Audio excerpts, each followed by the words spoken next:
दोस्तों last 48 hours के अंदर जहां पर यूएस के स्टॉक मार्केट से ट्रिलियंस ऑफ डॉलर निकल चुके हैं और at the same time crypto से billions of US dollars wiped हो चुके हैं।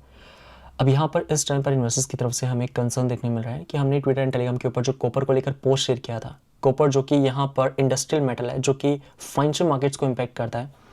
कॉपर के अंदर अगर हमें अप्रिशिएशन मिल रहा है तो इसका इम्पैक्ट हमें रिस्क एसेट्स पर देखने मिलता है, लेकिन लास्ट 3 डेज के अंदर कॉपर में हमें 25% का डिक्लाइन देखने मिला है। अब ऐसा तो क्या हुआ है जिस वजह से कॉपर यहाँ पर डंप कर रहा है और कॉपर की वजह से रिस्की मार्केट्स के ऊपर इसका नेगेटिव इम्पैक्ट देखने मिल रहा है।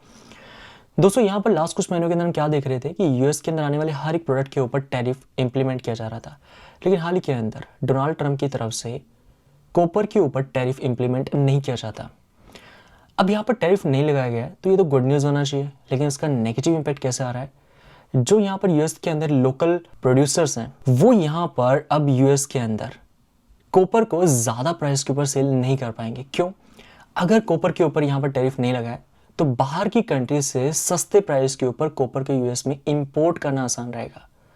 अगर बाहर से कॉपर सस्ते में आ रहा है यूएस के अंदर तो इससे यहाँ पर सप्लाई बढ़ने की वजह से उस एसेट के अंदर हमें प्राइस में डिक्लाइन देखने मिलता है। किसी भी अगर हम एसेट की बात करें, अगर सप्लाई कम है तो प्राइस ज़्यादा रहेगा, लेकिन अगर यहाँ पर किसी एसेट की सप्लाई बढ़ जाती है तो उसका नेगेटिव इम्पैक्ट हमें प्राइस पर देखने मिलता है। और यही हुआ है यहाँ पर लास्ट 3 डेज के अंदर, जिस वजह से अब यहाँ पर बाहर की कंट्री से कॉपर को यूएस के अंदर इंपोर्ट करना सस्ता रहेगा। अब यहाँ पर ये वो रीज़न है जिस वजह से कॉपर की सप्लाई बढ़ने से कॉपर के प्राइस के ऊपर इसका नेगेटिव इम्पैक्ट देखा जा सकता है और कॉपर की गिरने की वजह से फाइनेंशियल मार्केट्स के ऊपर भी सेलिंग प्रेशर देखा जा सकता है।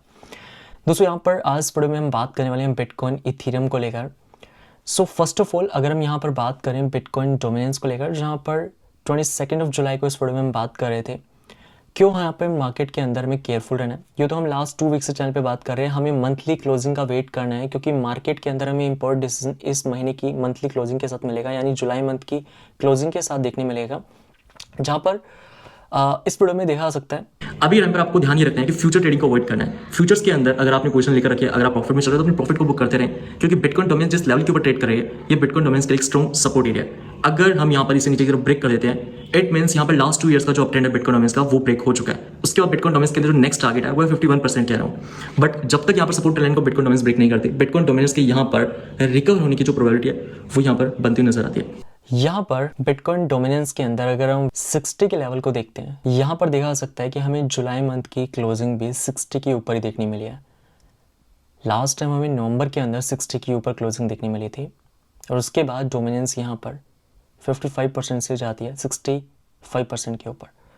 अभी दोस्तों यहाँ पर देखा जा सकता है कि हमें इस बार भी क्लोजिंग सपोर्ट के ऊपर देखने मिली और सपोर्ट के ऊपर देखने मिली, इसका मतलब यहाँ पर डोमिनेंस की राइज करने की प्रोबेबिलिटी बन जाती है। और कहाँ तक बिटकॉइन डोमिनेंस जा सकती है, ये अपने पास 21 EMA की स्ट्रॉन्ग रेजिस्टेंस एरिया जो कि 63.12%, जहाँ तक बिटकॉइन डोमिनेंस जा सकते हैं, जिस लेवल पर बिटकॉइन डोमिनेंस के अंदर में रिजेक्शन मिल सकता है। अब यहाँ पर अगर हम डेली टाइम फ्रेम पर देखें और डेली टाइम फ्रेम पर 50 एंड 200 मूवी एवरेज को ऐड करते हैं तो हम यहाँ पर क्या देख रहे हैं, इस साइकिल के अंदर 2023 के बाद से हमें फर्स्ट गोल्डन क्रॉसओवर देखने मिलता है जनवरी 2023 में। हमें अभी तक सिर्फ एक बार डेथ क्रॉस देखने मिला था और वो हमें मिला था जनवरी 2025 के अंदर, जिसके बाद फिर से यहाँ पर गोल्डन क्रॉसओवर मिलता है।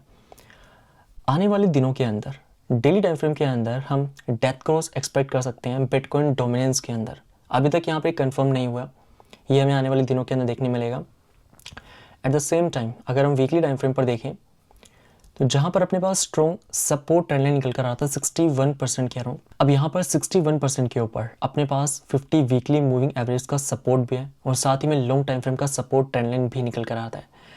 इस बात का ध्यान रखें, 63% का लेवल इंपॉर्टेंट है बिटकॉइन डोमिनेंस के लिए, बिकॉज जब तक हम 21 EMA के नीचे रहे हैं तब तक यहाँ पर 21 EMA बुल मार्केट में स्ट्रॉन्ग रेजिस्टेंस क्रिएट किया, जब तक इसके ऊपर रहे तब तक स्ट्रॉन्ग सपोर्ट की तरह किया।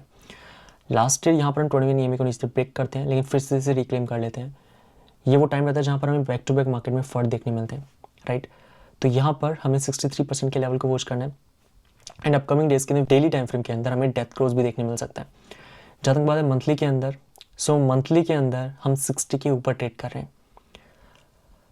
इस लेवल को नीचे ब्रेक करने का मतलब मोमेंटम का कि यहाँ पर हम लास्ट 2 ईयर्स के सपोर्ट टनल को नीचे की तरफ हम ब्रेक करने जा रहे हैं, लेकिन कंफर्मेशन हमें पहले RSI मिलेगा।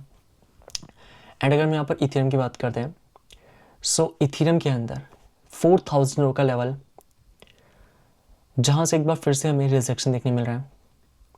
दोस्तों अभी के टाइम पर फ्यूचर ट्रेडिंग को अवॉइड करें, क्योंकि इस टाइम पर अगर आप देखें तो इथेरियम के अंदर हमें लगभग 15% का करेक्शन देखने मिला है। अगर हम रेजिस्टेंस से देखते हैं, ऑल्ट कॉइन्स के अंदर हमें 30% तक का करेक्शन देखने मिला है। अब यहाँ पर इस करेक्शन के बाद फिर से मार्केट के सेंटिमेंट न्यूट्रल के ऊपर आ चुके हैं। अभी के टाइम पर फ्री एंड इंडेक्स जो कि 50 से 55 के अराउंड ट्रेड कर रहा है।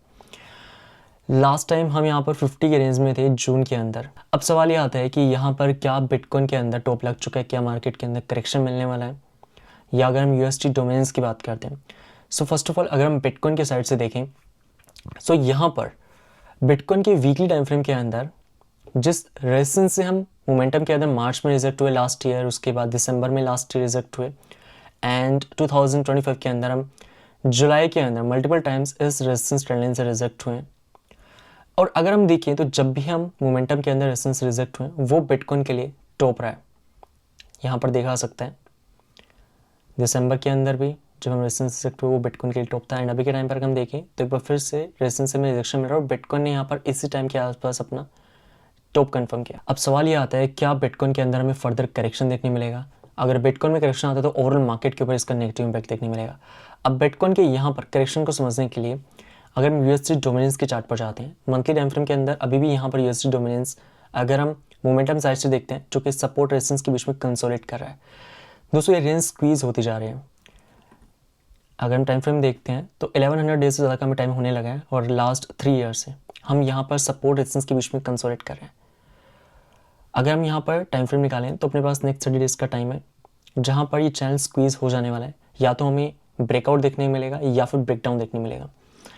अब यहाँ पर अगर हम बिटकॉइन के चार्ट पर आते हैं, सो लास्ट 1.5 ईयर्स के अंदर जब भी बिटकॉइन में हमें टॉप मिला है, जिस भी टाइम पर मोमेंटम ने रेजिस्टेंस से रिजेक्शन लिया, अगर हम मार्च 2024 की बात करते हैं, ये वो टाइम रहता है मार्च का जहाँ पर USD domains support trend line से बाउंस करते हैं। USD डोमेन्स यहाँ पर रिकवर करती है, बिटकॉइन के अंदर हमें करेक्शन देखने मिलता है। इसके बाद हमें नवंबर 2024 के अंदर USD डोमेन्स के अंदर फिर से सपोर्ट से बाउंस मिलता है। एंड नवंबर 2024 के आसपास एक बार फिर से यहाँ पर RSI से रेजिस्टेंस से रिजेक्ट करती है। बिटकॉइन में करेक्शन आता है, ऑल्ट कॉइन्स के अंदर में करेक्शन मिलता है और इस टाइम पर USD डोमेन्स यहाँ पर रिकवर करती है। अभी हाल ही के अंदर हम क्या देख रहे हैं, जुलाई के अंदर फिर से हम सपोर्ट से बाउंस कर रहे हैं एंड इसी टाइम के आसपास फिर से हमें रेजिस्टेंस रिजेक्शन मिल रहा है। But the main thing is last 2 years के अंदर USD डोमिनेंस जब भी यहाँ पर सपोर्ट को रिस्पेक्ट कर रही थी, हर बार अपने पास ग्रो करने के लिए रूम था। मार्च 2024 के बाद देखा सकता है, दिसंबर के बाद देखा सकता है, अपने पास अभी ग्रो करने के लिए रूम नहीं है। या तो हम रेसिस का ब्रेकआउट कर देंगे या फिर सपोर्ट को नीचे की तरफ ब्रेक कर देंगे। प्राइस के अंदर देखा सकता है कि हमने सपोर्ट को नीचे की तरफ ब्रेक किया जो कि लास्ट 7 ईयर्स का सपोर्ट ट्रेंड लाइन था और अभी हम इसे रीटेस्ट करने के लिए जा रहे हैं और ये बेरिश रीटेस्ट है। प्राइस अगर अपने स्ट्रॉन्ग सपोर्ट को ब्रेक कर देता है, फिर से अगर हम उस एरिया को, उस ट्रेंड लाइन को टेस्ट करने के जाते हैं तो वो प्राइस के लिए बाद में रेजिस्टेंस क्रिएट करता है। तो अपने पास नेक्स्ट 31 डेज का टाइम बाकी है जो कि यहाँ पर डिसाइड करेगा क्रिप्टो मार्केट के नेक्स्ट मूव को, क्योंकि यहाँ से ब्रेकडाउन मिलने का मतलब है कि बिटकॉइन के अंदर हम एक नया ऑल टाइम हाई देखेंगे। बट अगर हम यहाँ पर इस कंसोलिडेशन रेंज का ब्रेकआउट कर देते हैं अपसाइड की तरफ USD डोमेन्स में, तो ये फिर से यहाँ पर बिटकॉइन के लिए टॉप रह सकता है जो कि हमें जुलाई के मिड में देखने मिला था। यहाँ पर एक और कंफर्मेशन जो कि हम देख सकते हैं, जब भी मोमेंटम ने रेजिस्टेंस रिजेक्ट किया, अगर हम यहाँ से अगर मैकडी के अंदर बेरिश क्रॉसओवर को मेजर करें तो अपने पास 56 डेज का ही टाइम निकल कर आता है। पहले हमें 56 डेज पहले कंफर्मेशन मिला मोमेंटम के अंदर और 56 डेज के बाद हमें बेरिश क्रॉसओवर मिला है मैकडी के अंदर। एंड अगर हम दिसंबर के अंदर देखें, जिस टाइम पर हम रेजिस्टेंस रिजेक्ट होते हैं, यहाँ से 56 डेज के बाद फिर से हमें मैकडी के अंदर बेरिश क्रॉसओवर मिलता है, इसके बाद प्राइस के अंदर में डिक्लाइन मिलता है। एंड अभी के टाइम पर हम रेजिस्टेंस से रिजेक्ट हो रहे हैं, लेकिन अभी तक हमें मैकडी के अंदर कंफर्मेशन नहीं मिला जो कि यहाँ पर 56 डेज के बाद मिल सकता है, लेकिन पहले यहाँ पर हमें कंफर्मेशन मिलेगा USD डोमेन्स के अंदर। दोस्तों यहाँ पर हम ये नहीं कह रहे कि बिटकॉइन के अंदर में क्रैश दिखने मिलेगा, ये हम कंफर्मेशंस की बात कर रहे हैं। जिस प्रकार से हम कंफर्मेशंस को लेकर लास्ट 2 वीक से चैनल पर डिस्कस कर रहे हैं कि जब तक यहाँ पर बिटकॉइन डोमेन्स की मंथली RSI 60 के ऊपर है, तब तक यहाँ पर USD डोमेन्स या बिटकॉइन डोमेन्स के अंदर हमें इंक्रीमेंट मिल सकता है। अगर हम इस लेवल को ब्रेक कर देते हैं, देन बिटकॉइन डोमेन्स के अंदर हम फ्री फॉल देख सकते हैं सपोर्ट ट्रेंड के नीचे। अगर हम इथेरियम की बात करते हैं, सो इथेरियम के मंथली टाइम फ्रेम के अंदर रेजिस्टेंस से यहाँ पर देखा जा सकता है कि हमें लास्ट मंथ की क्लोजिंग लास्ट 5 ईयर्स के ट्रेंड लाइन के नीचे देखने मिली है, लेकिन इस महीने यहाँ पर इथीरियम के अंदर हमें बुलिश क्रॉसओवर देखने मिला है मैकडी के अंदर। लास्ट टाइम हमें बुलिश क्रॉसओवर मिला था नवंबर 2023 के अंदर, जब इथीरियम था $1700 के ऊपर। उसके बाद हमें सेकेंड टाइम देखने मिला था बुलिश क्रॉसओवर अक्टूबर 2024 के अंदर, जब इथीरियम ट्रेड कर रहा था $2200 के ऊपर। एंड एक बार फिर से मंथली टाइम फ्रेम के अंदर मैकडी के अंदर बुलिश क्रॉसओवर कंफर्म हो चुका है। अब यहाँ पर इस बात का ध्यान रखें, अगर बिटकॉइन डोमेन 63% की अपनी 21 EMA के रेजिस्टेंस को टेस्ट करने के लिए जाती है, तो उस टाइम पर इथीरियम कहाँ तक जा सकता है। अपने पास ये लास्ट 2022 से सपोर्ट ट्रेंड लाइन निकल कर आ रहा है।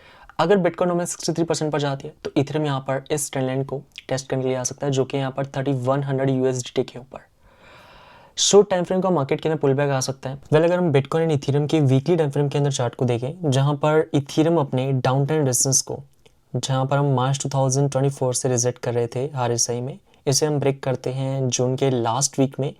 जबकि बिटकॉइन के अंदर अगर हम यहाँ पर मार्च 2024 के बाद देखें, तो RSI यहाँ पर स्टिल अपने रेजिस्टेंस के नीचे ट्रेड कर रहे हैं, जबकि इथीरियम अपने डाउन ट्रेंड स्ट्रक्चर को ब्रेक कर चुका है। और इस टाइम पर मार्केट के सेंटिमेंट भी न्यूट्रल हो चुके हैं।